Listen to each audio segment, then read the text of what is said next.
વિશ્વ આદિવાસી દિવસ નિમિત્તે દેડિયાપાડા ઉજવણી સમિતિના કાર્યક્રમમાં અહીં ઉપસ્થિત તમામ વડીલો, માતા બહેનો, યુવાનો, ભૂલકાઓ, તમામ જે પણ ક્રાંતિકારી અહીં ઉપસ્થિત થયા છે, સૌને મારા સેવા જોહાર છે. ગુલગુલાલ જિંદાબાદ છે.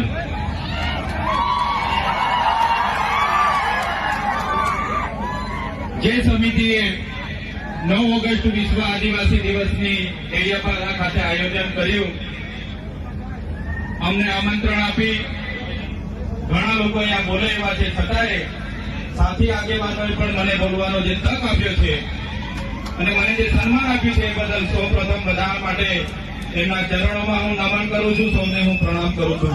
જોહાર. આપણે દર વખતે 9 ઓગસ્ટ ઉજવીએ છીએ, હજારોની સંખ્યામાં ભેગા થઈએ છીએ, નાચીએ છીએ, કૂદીએ છીએ, બૂમ બરાડા કરીએ છીએ, પણ આટલી મોટી વસ્તી હોવા છતાં, આટલી એકતા હોવા છતાં જે અત્યાચારો આપણા પર થયા છે એને પણ આપણે નહીં ભૂલવા જોઈએ. જે આદિવાસીઓને બંધારણમાં અધિકારો મળ્યા છે એ અધિકારો પર જયારે તરાપ મરાતી હોય તો એ પણ આપણે આજના દિવસે યાદ કરવું જોઈએ. આજના કાર્યક્રમમાં નાચી કૂદીને ઘરે જવાનું નથી, પણ આ કાર્યક્રમના સિદ્ધાંત, અહીંના સંદેશો, ઉપદેશો પણ તમારે ઘરે લઈને જવાના છે. મિત્રો, 2 દિવસ પહેલાની ઘટના છે. કેવડિયા ખાતે 2 યુવાનોને, જયેશભાઈ સાનાભાઈ તડવી, સંજયભાઈ ગજેન્દ્રભાઈ તડવી, ઢોરમાર મારવામાં આવે છે. આખી રાત કપડા ઉતારીને બાંધીને ઢોરમાર મારવામાં આવ્યો અને બીજા દિવસે એફઆઈઆરમાં પણ એમના મજૂરોને રજૂ કરવામાં આવ્યા. અને દુઃખ અમને ત્યારે થયું કે પોલીસ અધિકારીઓ એ યુવાનો મરણ થયા છતાંય એવું સ્ટેટમેન્ટ આપ્યું કે આ યુવાનો અહીંયા ચોરી કરવા માટે આવ્યા હતા. શું આદિવાસીઓ ચોર છે? કેવડિયામાં અમારી જમીનો છીનવાયેલી છે, અમારા લોકો વિસ્થાપિત થયા છે અને દુર્ભાગ્ય અમારું એ છે કે ત્યાં અમને ચોર સાબિત કરવામાં આવે છે. અમે ક્યારે સાખી નથી લેવાના.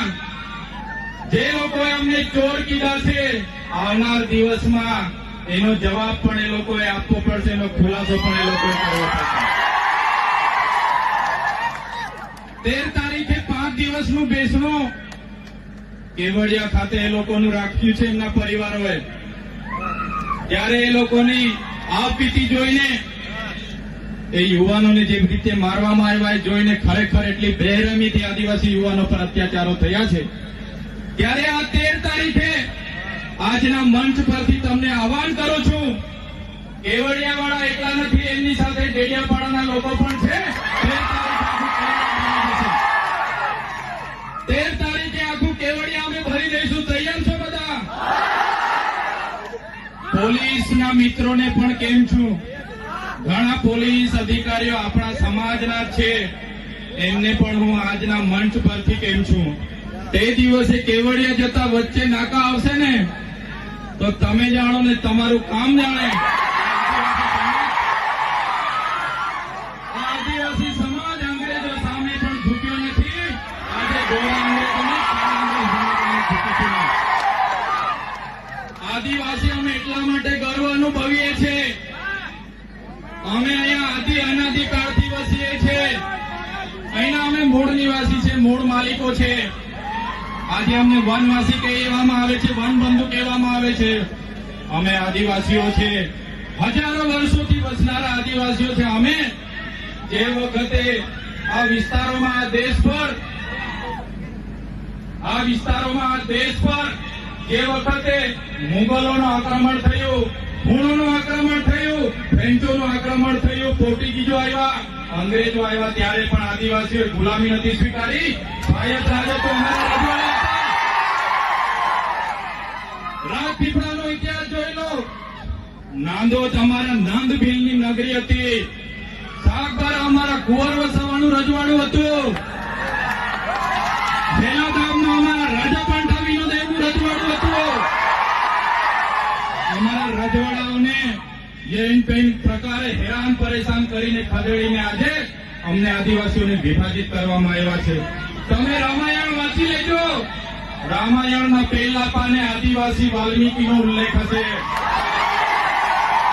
છબરીનો ઉલ્લેખ હશે, હનુમાનનો ઉલ્લેખ હશે, નિર્સાદનો ઉલ્લેખ હશે. આ અમારા આદિવાસી અમારા પૂર્વજો છે. તમે મહાભારત ઉઠાવીને વાંચી લેજો. જે એકલવ્ય છે અમારા આદિવાસીના પૂર્વજો છે. તમે મહારાણા પ્રતાપનો ઇતિહાસ વાંચી લેજો. એમાં પૂંજા ભીલ, દુર્ગા ભીલ અમારી જે સેના હતી એ આદિવાસીઓની છે. અમે એ સમાજમાંથી આવીએ છીએ એટલે અમને ગર્વ છે. શિવાજીનો ઇતિહાસ વાંચી લેજો. બેવડા ભીલ જે સેના લઈને આવ્યા હતા એ અમારા આદિવાસી હતા. આદિવાસી અંગ્રેજો સામે સૌપ્રથમ કોઈ લડ્યા હોય 35 વર્ષ સુધી ટાટિયા ભીલ લડ્યા હતા, ખાજિયા નાયક લડ્યા હતા, તિલકા માઝી લડ્યા હતા, ભીક્ષા મુંડા લડ્યા હતા. એ સમાજમાંથી અમે આવીએ છીએ. આઝાદીમાં ગુરુ ગોવિંદસિંહ માનગઢ ખાતે 1500 આદિવાસીઓનો સમૂહ મળ્યો.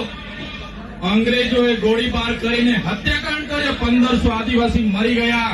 આજે ઇતિહાસમાં અમારા આદિવાસીઓને જગ્યા નથી મળી.